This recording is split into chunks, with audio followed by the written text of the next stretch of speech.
número 7, o versículo de número 9 adiante. Quem encontrou? Amém.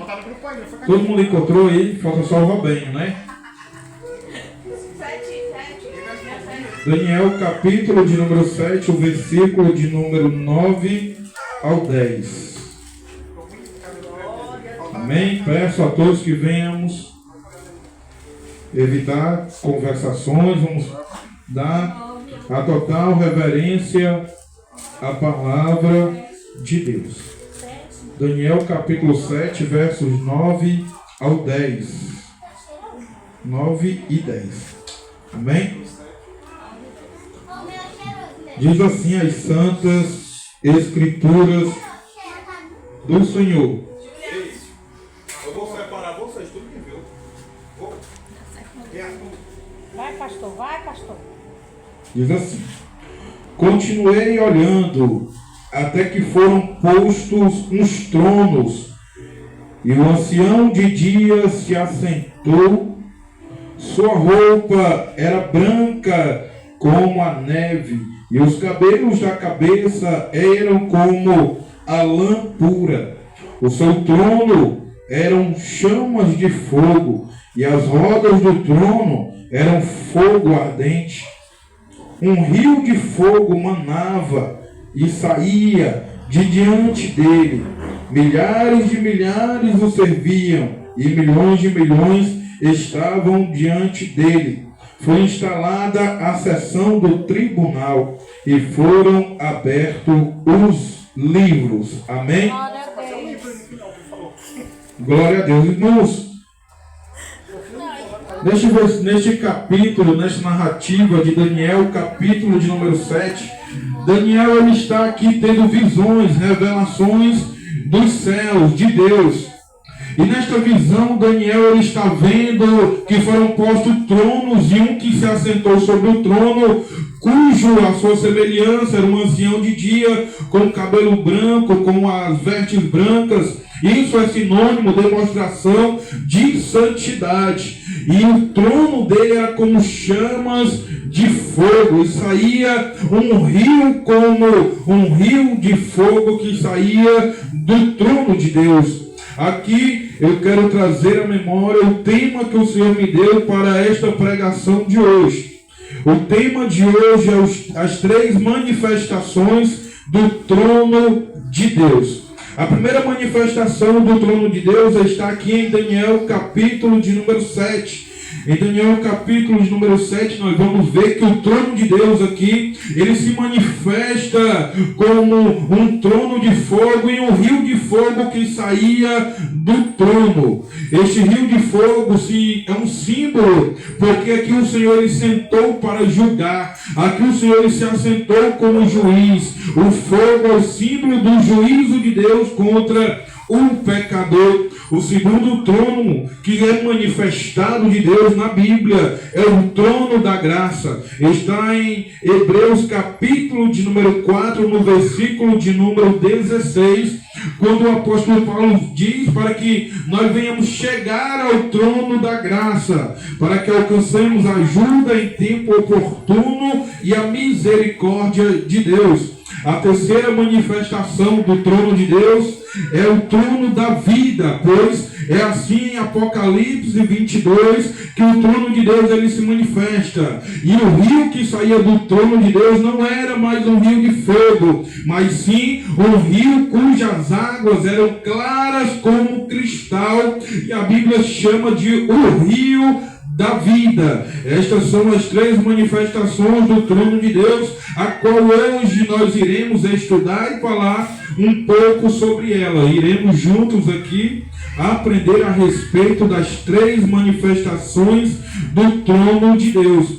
Aprove ao Espírito Santo de Deus me levar primeiramente ao trono do juízo, ou o trono de fogo. É interessante que a manifestação aqui, cujo Daniel está vendo, ele vê que o trono de Deus estava na semelhança de fogo, e que o ancião de dias, o Senhor, ele sentou-se para julgar as nações.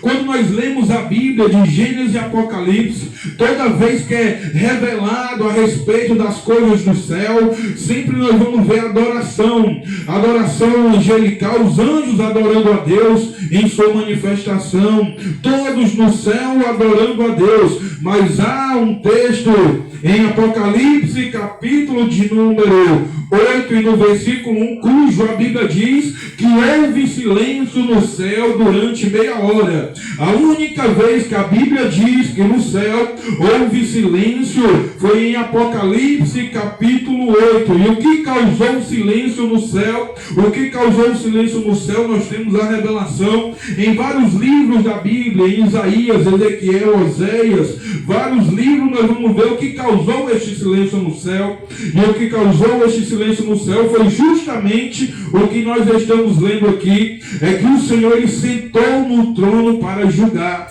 E quando o Senhor senta no trono para julgar, no céu a adoração ela cessa, a adoração para. Os seres angelicais não adoram mais aquele que está posto sobre o trono, porque o seu semblante agora não era de um Deus amoroso e misericordioso que estava ali a receber a adoração, mas o semblante de Deus ao sentar no trono para julgar, agora é de um juiz severo, que julga com a sua reta justiça. A Bíblia vai dizer, o próprio Deus diz em Isaías 43:13, antes que houvesse dia, eu sou, e ninguém há que possa fazer escapar das minhas mãos, agindo eu, quem impedirá? Esse é um texto que revela que neste dia em que o Senhor se assentar sobre o seu trono, não há ninguém, nenhum de nós que possa escapar de estar diante do trono de Deus. Pois a condição do pecador, a condição do homem que anda longe da misericórdia e da graça de Deus, é uma condição horrível e terrível, cujo a Bíblia diz que aquele que anda no pecado, aquele que anda sem se importar com Deus, este está morto em seus próprios pecados e delitos, como está escrito em Efésios capítulo de número 2, o versículo de número 10. Nós estávamos mortos em pecados e delitos, mas após tomarmos o conhecimento de Cristo, fomos vivificados juntamente com Ele. Agora, o que é interessante é que o texto vai nos ensinar, e que a Bíblia diz que o homem, quando ele anda longe do pecado, é como uma barragem que está prestes a romper, e o pecado do homem é o que vem empurrando esta barragem, e a barragem é a ira de Deus sobre a vida do homem pecador, porque nós nos acostumamos a falar do amor e da misericórdia de Deus, mas nós precisamos lembrar de uma coisa, que o homem, quando anda no pecado, ele está na mira da ira de Deus. A ira de Deus ela está apontada para o homem no pecado. O ser humano em si, ele passa a acreditar que não tem a necessidade de Deus para alcançar a salvação. Mas o que a Bíblia diz é que o homem, quando anda sem Deus, ele desvala o seu pé como em lugar escorregadio. O homem sem Deus não consegue ficar de pé de maneira nenhuma. Ele anda escorregando e a qualquer momento ele pode cair, porque as portas do inferno estão escancaradas para o homem pecador. A Bíblia diz que quando o homem anda em pecado, veja o que a Bíblia vai dizer de quando o homem anda em pecado.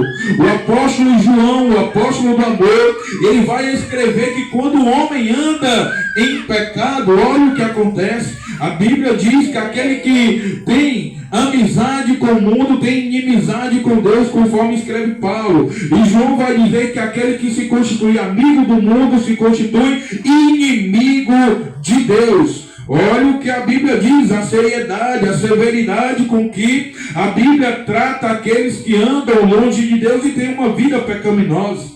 A Bíblia diz que se coloca como em oposição a Deus. O pecado não é algo bobo que Deus deixa passar. O pecado é uma afronta direta ao Deus Todo-Poderoso. É você se colocando contra Ele em rebeldia. Mas quem poderá contra o Senhor? Mas o apóstolo Paulo, ele vai nos trazer ensinamentos aqui, que o homem em si, ele não sabe de nada, ele não faz nada, se não for pela misericórdia de Deus. O homem ele tem uma dificuldade de entender e compreender a sua fragilidade. Por quê? Porque o homem em si ele passa toda a sua vida construindo um castelo de areia e não se dá conta que a qualquer momento pode cair, pode acabar e não existir mais. Salomão ele vai dizer que tirou seus dias para saber como que o homem pode ser feliz sobre a terra. E ele construiu tudo o que podia e juntou riquezas e tesouro. E por fim, ele disse que tudo era vaidade e tristeza de espírito, porque ele não sabe quem virá após dele e que os seus dias irão passar. Então, inutilmente ele construiu todas aquelas coisas, porque pode vir após ele um tolo e destruir tudo, consequentemente. Mas ele vai dizer que depois de tudo isso, a única coisa que ele tirou proveito, o fim é temer a Deus e guardar os seus mandamentos, porque todas estas coisas irão passar, mas aqueles que esperam no Senhor, estes permanecem para sempre. A condição do homem longe de Deus é uma condição em que o homem está lutando contra Deus, contra aquele que é o único quem pode o salvar. O homem esquece que ele necessita de um mediador. A Bíblia vai dizer que todos nós pecamos e estávamos destituídos da glória de Deus. Isso é, nenhum de nós podíamos fazer nada por nós mesmos. Nós já estávamos destinados à condenação da segunda morte, ao lago de fogo, ao tormento eterno, a um sofrimento que não há como sair de lá. Lá não haverá mais misericórdia. Então é algo horrível e tenebroso, cujo o próprio Deus ele precisou se fazer homem para nos livrar deste lugar. E o mais terrível disso tudo é que a Bíblia diz que todos os dias o homem acumula ira para si. O homem esquece que a misericórdia de Deus ela pode ser tirada e que a qualquer momento ele pode descer à sepultura. A qualquer momento a sua vida pode passar. Em Isaías 55, verso 6, nós vemos isso. Isaías vai dizer: buscai ao Senhor enquanto há tempo, invocai enquanto se pode achar. O homem acha que sempre pode deixar para amanhã, ou deixar para depois e que vai dar tempo. Só que o homem esquece que por mais que ele tenha dinheiro, que por mais que ele faça o que for, ele não pode comprar e nem durar um dia a mais conforme a misericórdia de Deus. A única coisa que sustenta o homem no pecado, mesmo estando em pecado, é a paciência de Deus em ver se ele se converte e se arrepende. Porque coisa triste será naquele grande dia para todo aquele que não quis aceitar a misericórdia de Deus e que terá que prestar conta diante do trono de fogo, irmãos. Daniel aqui ele está falando algo que João também no capítulo de número 21 ele repete. João ele vai falar que esse dia será um dia tão tenebroso que João diz: olha, e eis que eu vi um grande trono branco, cujo os céus e a terra fugiram da presença daquele que estava assentado sobre o trono. Para que você possa entender a grandiosidade da majestade, do poder de Deus, que se assentou sobre o trono, que céus e terra vão sair de sua presença, porque não suportarão tamanha glória. Agora a Bíblia diz que é nesse grande dia em que o homem estará diante de Deus para ser julgado. Em toda a Bíblia, irmãos, nós vamos ver que o próprio Deus ele está tendo misericórdia e paciência do homem. E o homem não entende, não compreende que ele se coloca contra Deus e que ele nada pode fazer para escapar da ira futura. Porque se fosse só a ira seria bom, mas a Bíblia ainda menciona que é o furor da ira de Deus. É algo terrível que está prestes a vir sobre a vida do pecador e ele não se dá conta. Ele acredita que pode caminhar, que pode andar, que pode se sustentar, que não precisa de Deus e que tudo irá dar certo. Mas sem Deus, irmãos, é impossível que o homem possa se manter de pé, porque o pecado o puxa para baixo. As portas do inferno estão abertas a todo momento, e todo aquele que vive na prática do pecado, a qualquer momento a misericórdia de Deus pode ser tirada. Ei, Arthur, ali ó, teu pai vai falar. Deitado. Vai falar. Vem cá aqui, deitado, vai. Já você brinca, mano. Tá indo. Então nós vemos a seriedade que é caminhar longe de Deus. Que o homem nada pode fazer por si mesmo para escapar da ira futura. João Batista, quando ele dá início ao seu ministério que ele vai pregar, a primeira coisa que ele prega é arrepender porque é chegada a voz do reino de Deus. Aí vem os fariseus para João Batista, e João Batista disse: olha, quem vos ensinou a fugir da ira futura? Eis que o machado já está posta à raiz das árvores. Toda árvore, pois, que não der fruto será cortada e lançada ao fogo. Em Malaquias capítulo de número 3, o povo está pensando, talvez, é o teu pensamento ainda hoje: eu não preciso de Deus, eu prospero longe de Deus, eu não preciso de Deus porque eu posso viver minha vida sem Ele, fazendo a minha vontade, eu não preciso de Deus. Aí é onde o homem se engana. Em Malaquias capítulo 3, Deus olha para o povo e diz assim: eu tenho ouvido o que vós tem dito,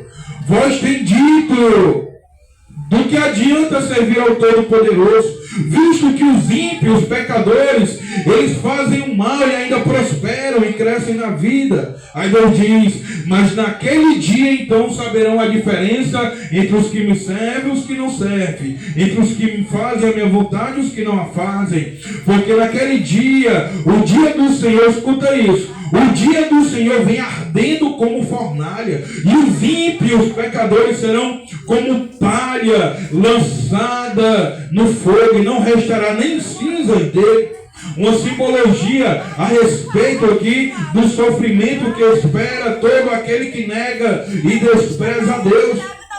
Perceba que quando o homem já estava destinado a esta condenação, algo tão terrível, se colocando em rebeldia, em oposição contra o próprio Deus, o homem nada podia fazer.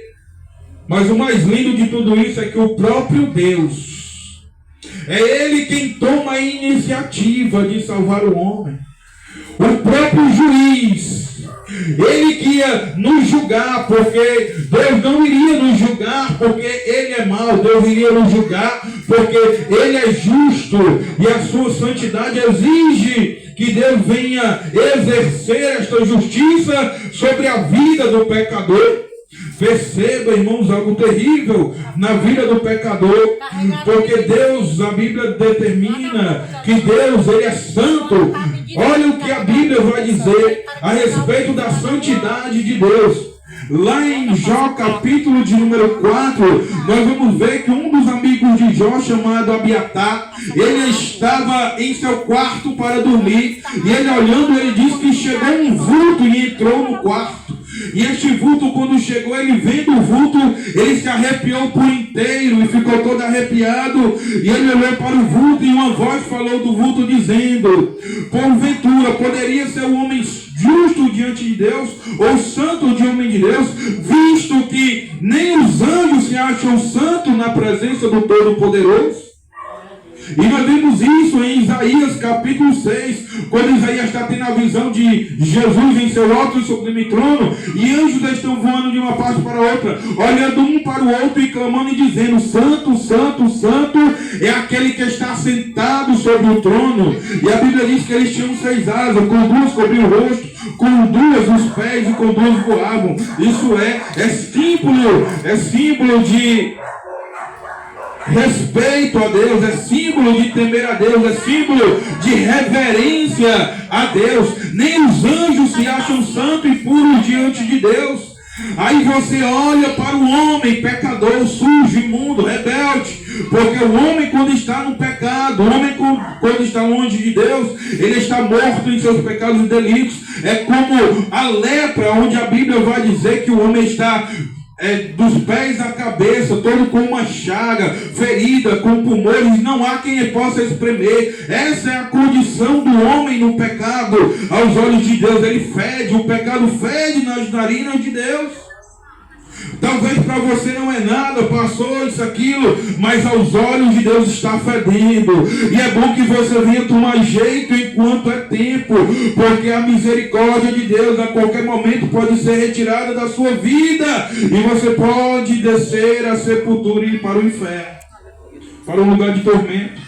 A Bíblia fala a respeito de Acabe. Você sabe quem foi Acabe? Acabe foi um rei de Israel, o que fez as coisas mais horríveis no seu tempo. Era marido de Jezabel. E Deus enviou um profeta lá e disse: olha, Acabe, eis que eu lhe darei vitória sobre os sírios, para que você saiba que só há um Deus em Israel, e é o Deus vivo.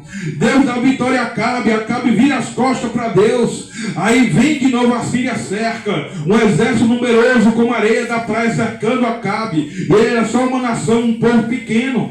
Aí a Bíblia diz que Deus mais uma vez manda um profeta ir lá, e o profeta diz: olha, Deus vai te dar vitória, nenhum vai entrar aqui, você vai receber a vitória, para que saiba que Deus é o único de Israel. Pela segunda vez Deus dá vitória, ele rejeita. Pela terceira vez ele lembra de uma cidade que tinha que tomar, e ele diz: olha, a Síria tomou a cidade de Gileade de nós, vamos tomar de volta.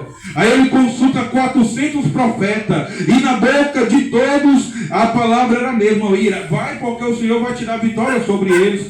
Mas a Bíblia diz que eles, olhando para isso, o rei Josafá, que estava presente, diz: não tem mais ninguém para que possamos consultar. E o rei Acabe diz: tem um que se chama Micaias, mas ele tudo o que fala é contra mim. Chama ele. Quando chama Micaias, diz: olha, eis que eu vi os céus abertos, e eu vi o trono de Deus, e uma voz dizia: a quem enviaremos Acabe a peleja para que lá ele morra? E a Bíblia diz que naquele momento se apresentou diante do trono um espírito, e ele disse: eu irei e serei um espírito de mentira na boca de todos os profetas. Aí Deus diz: tu irás e ainda irá prevalecer. Naquele momento a misericórdia de Deus tinha sido arrancada da vida de Acabe. Acabe, ele foi para a peleja, se disfarçou de soldado comum, para que ninguém soubesse nem que ele era